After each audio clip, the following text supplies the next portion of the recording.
राजस्थान में कांग्रेस आज 12 से अपने चुनाव अभियान का श्री गणेश कर रही है और इस श्री गणेश के अंदर उनके राष्ट्रीय अध्यक्ष मल्लिकार्जुन जी खड़गे वो उपस्थित हैं।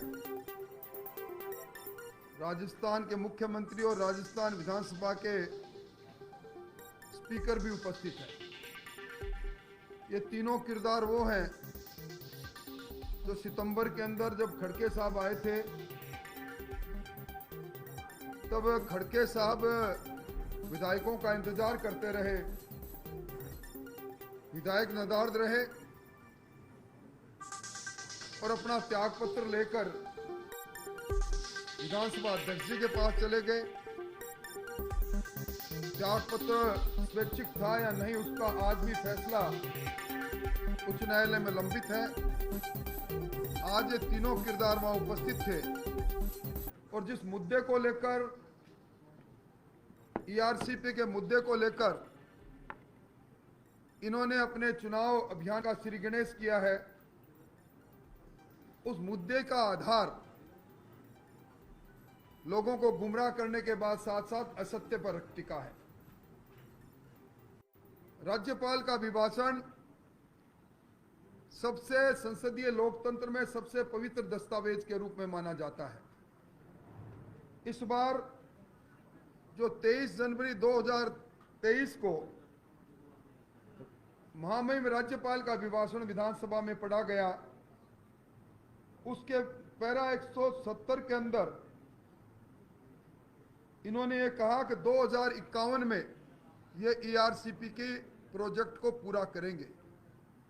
यानी जिस ईआरसीपी को लेकर आज राजस्थान के अंदर कांग्रेस प्रचार प्रसार अपना अभियान प्रारंभ कर रहे हैं, वो महामहिम राज्यपाल के मुख से कहलाते हैं विधानसभा में हम 2051 को पूरा करेंगे इसको। और 2021-22 के बजट में इन्होंने कहा कि हम 37,000 करोड़ रुपए ईआरसीपी को बनाने में बजटीय प्रावधान किया हमने। इनकी सरकार ईआरसीपी का मुद्दा 2019 से लेकर अब तक मुख्यमंत्री जी हर बजट में हर समय उठाते रहे। किसने मना किया इनको? जब उन्होंने कहा हम अपने संसाधनों से इसको पूरा करेंगे तो पूरा क्यों नहीं किया? इस ईआरसीपी पर सबसे पहला ऐतराज जिन मध्य प्रदेश के मुख्यमंत्री कमलनाथ जी ने किया वाटर इंडिपेंडेबिलिटी को लेकर, और मुख्यमंत्री जी कह रहे हैं 16 राष्ट्रीय परियोजना है।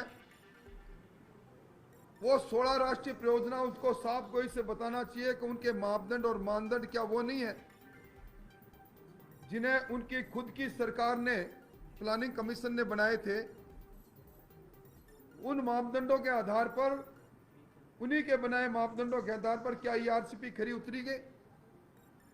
ईआरसीपी का झुंझुना पकड़ाकर लोगों को गुमराह कर रहे हैं। भारतीय जनता पार्टी कटिबद्धता के साथ कहती है ईआरसीपी का प्रोजेक्ट वसुंधरा जी ने बनाया, आने वाले समय के अंदर हमारी सरकार बनेगी, हम इसको पूरा करेंगे, निश्चित तौर पर पूरा करेंगे। ये सरकार वही सरकार है जिस सरकार को जल जीवन मिशन के अंदर जिसने भ्रष्टाचार की भट्टी को जलाए रखा, 16.5 किलो सोना मिला और जिसमें 38,000 करोड़ रुपए केंद्र सरकार ने जिसके लिए आवंटित किए और अब तक जिन्होंने 10,350 करोड़ रुपए खर्च किए हैं। राजस्थान के अंदर मुख्यमंत्री जी से मेरा सवाल है कि उन्होंने इस कानून व्यवस्था पर वो अपना मुख क्यों नहीं खोलते? राजस्थान के अंदर अगर मैं बीते 7 दिन की बात करूं, राजस्थान के अंदर 21 हत्याएं और 34 बलात्कार हुए हैं।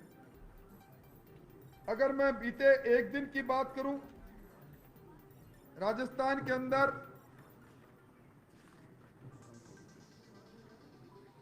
जिस प्रकार का अपराध घटित हुए हैं वो किसी से छुपे हुए नहीं। कुल मिलाकर राजस्थान के अंदर पिछले 24 घंटों में रामगढ़ में एक नौजवान को चाकुओं से कोद कर मार दिया गया। जयपुर के मानसरोवर में एक नौजवान की हत्या होती है। भीलवाड़ा के कोटड़ी में नरकंकाल मिलते हैं। भीलवाड़ा में इस होटल संचालक को पीट पीट कर मार देते हैं। दूदू के अंदर एक पीट पीट कर एक व्यक्ति की हत्या होती है। और विद्याधर नगर के अंदर, राजधानी के अंदर गोल्डी बराड़ के नाम से रंगदारी मांगी जाती है। आज हालत यह है कि राजस्थान के अंदर 6 महीने के अंदर जो 1,24,798 अपराध दर्ज हुए हैं, उनमें चालान सिर्फ 33,261 का हुआ है। अपराध और अपराधी दोनों भयमुक्त है। और अब आचार संहिता लगी, सचिवालय के दरवाजे आचार संहिता की रात को खुले रहे। आनंद फानन के अंदर आरपीएससी में 3 लोगों को नामजद किया।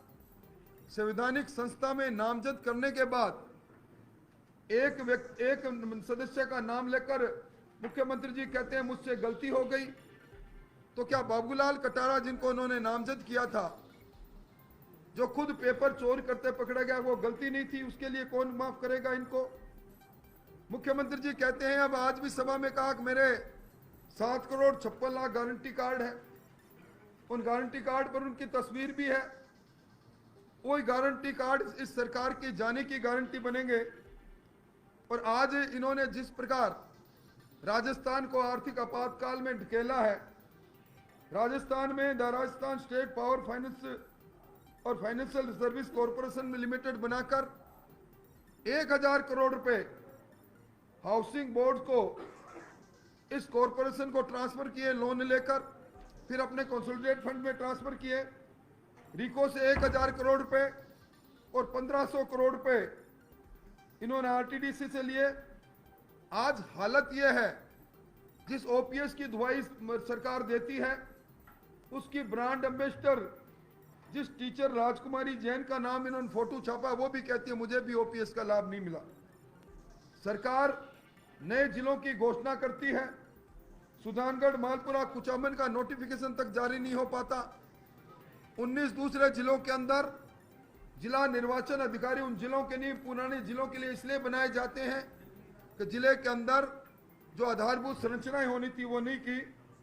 और कुल मिला के इस सरकार ने राजस्थान को आर्थिक आपातकाल की ओर ढकेल दिया। जीएसडीपी का 41% ये लोन ले लिया। और ये अब अपने अपराध जो इन्होंने खुद ने किया, जिस प्रकार की घोषणा की, उससे बचने के लिए लोगों को गुमराह करने की कोशिश कर रहे हैं। राजस्थान को पूर्णकालिक गृह मंत्री इसलिए नहीं मिला कि मुख्यमंत्री जी को अपने साथियों के निगरानी रखने के लिए पुलिस का बेजा इस्तेमाल करना था। मोटे तौर पर मैं कह सकता हूं कि आज भी राजस्थान में अपराध और अपराधी दोनों बेकाबू है। और राजस्थान की सपनों की सौदागर सरकार सपने बेचने में लगी है।